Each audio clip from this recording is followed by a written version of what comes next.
So, Kinds of Kindness, this is a very quick follow-up film from Yorgos Lanthimos' latest feature film that came out in 2023, Poor Things, the Oscar-winning movie Poor Things, which notably won a slew of Academy Awards this past year. I think most famously, it won Emma Stone her second award for Best Actress. And so this movie was dated quite quickly after the success of that film. It also made a lot of money at the box office compared to his budget, over $100 million. This is another film that he teamed up with Searchlight for, but this was filmed after Poor Things. Poor Things was filmed in 2021, and Kinds of Kindness had already been in development and filmed in 2022. And he's reteaming here with Emma Stone once again. He's also reteaming with other actors he worked with just recently on Poor Things, like Willem Dafoe and Margaret Qualley. But this is, sort of a return to form, I would say, for director Yorgos Lanthimos compared to his previous two feature films. And it did debut recently at the Cannes Film Festival back in May and just had a limited theatrical release. I think it's only playing in a few theaters right now in both New York City and LA before it expands further worldwide over the next few weeks. But we got a chance to check out this movie last week and get a chance to sort of gather our thoughts so we can come here and talk about it today. So with all of that out the way, man, I will pass it to you. What did you think about this new film, Kinds of Kindness? Gather our thoughts is right, because what is this film? No, this is three different stories at about 2 hours and 45 minutes. And as with any, I think, anthology or a broken up story or anything that has multiple stories in it, you're gonna like more stories than you're gonna like the others. And I think Kinds of Kindness is technically of no exception here. The first story is about a man who's trying to take control of his own life. The second story is about a policeman whose wife may be a different person, not who we don't know. We're not sure who she is completely. And the last one is about a woman who's searching for somebody who has a special ability.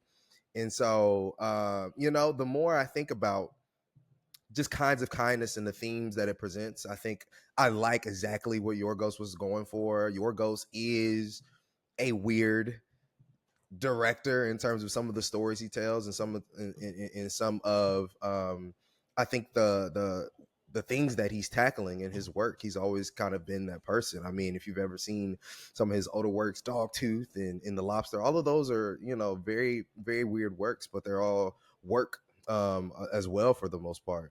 And the first one is fine.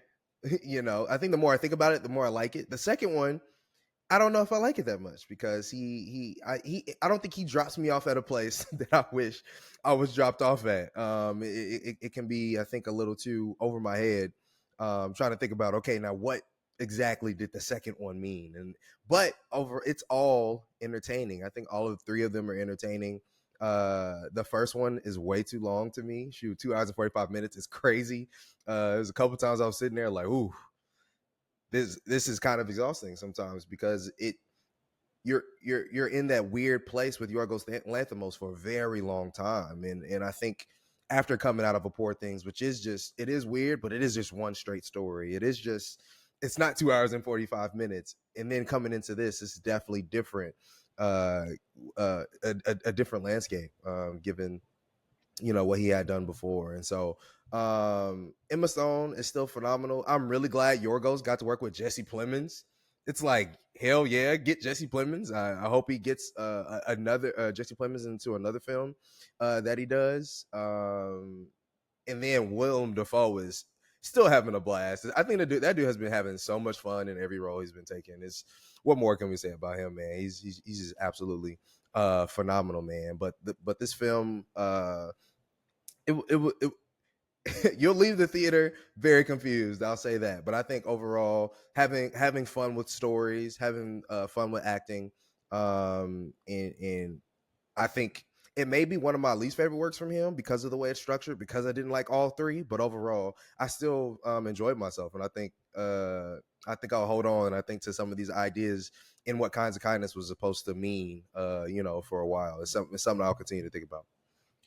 Kinds of Kindness was one of my most anticipated movies of the summer. Yorgos Lanthimos is one of the more interesting directors working today. And as I said, his most two recent feature films, Poor Things and The Favorite, compared to the rest of his IMDb catalog, are some of his more normal works, which is, definitely loosely said here. That's something that I'll loosely say because his earlier works, Dogtooth, The Lobster, Killing of a Sacred Deer, those are incredibly weird. But he's returning to form because he's sort of re-collaborating here with the co-writer of those original movies, if them is Philippou, excuse me if I'm mispronouncing that, but they haven't worked together on those more recent efforts, Poor Things and The Favorite. So this is definitely leaning to sort of a throwback era for Yorgos Lanthimos, and I was interested in that because the two most recent feature films are incredible, The Favorite and Poor Things. But again, as I said, they are a little bit more palatable for mainstream audiences compared to his other works. They are strange in their own ways. They are bizarre,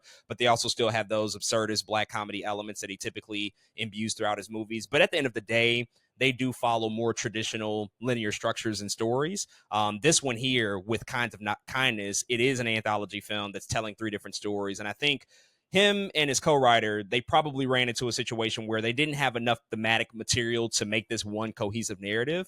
They had a lot of ideas, and so they decided to do an anthology film, which I appreciate that creative pivot, because if there's something to tell that can ultimately tie these stories together thematically, then I'd be interested to see it.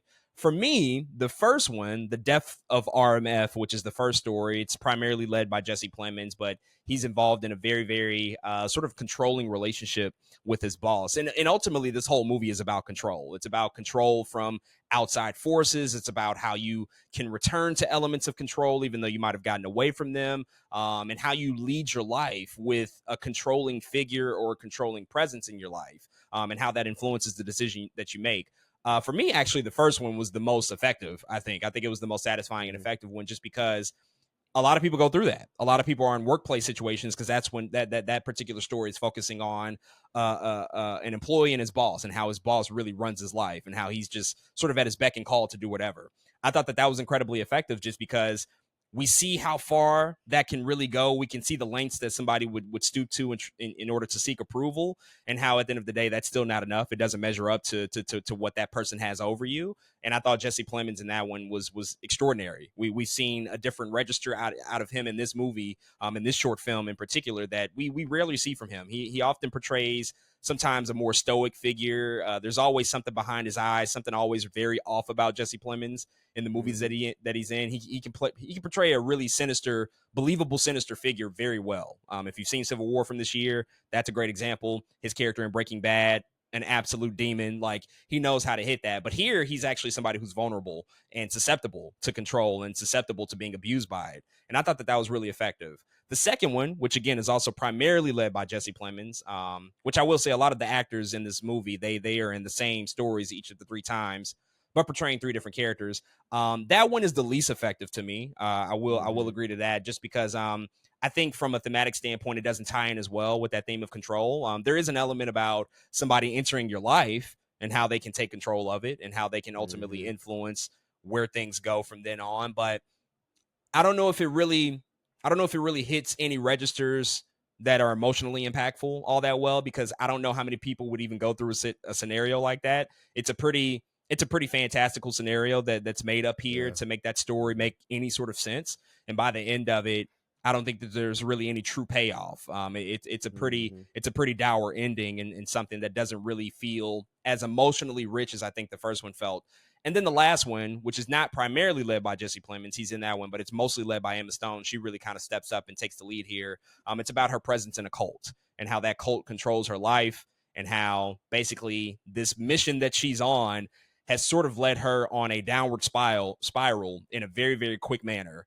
And though it's not my favorite of the three, I still found it pretty enjoyable. But at the end of the day, it was another showcase for Emma Stone to just show why she is a generational talent, why she is one of the best in the world, why she's just such an extraordinary presence to watch on screen, because she can take material, for me, that's pretty good but not great, and elevate it to an entirely new level, because her performances are always just so nuanced and layered, and she just seems so fearless. She's willing to, I think, do anything on screen. And there's moments here that make me feel super uncomfortable because of some of the stuff that she's putting herself through, but that is also done to her. Some of the abusive things that are done to her, some of the things that she has to subject herself to.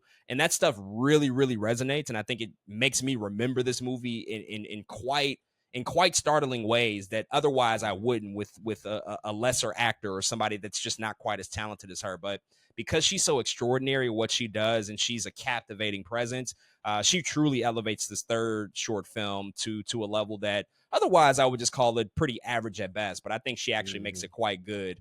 But the cult aspect of it, I mean, that speaks for itself. Cults inherently kind of exist to control aspects of people's lives. You know, we've seen that elsewhere.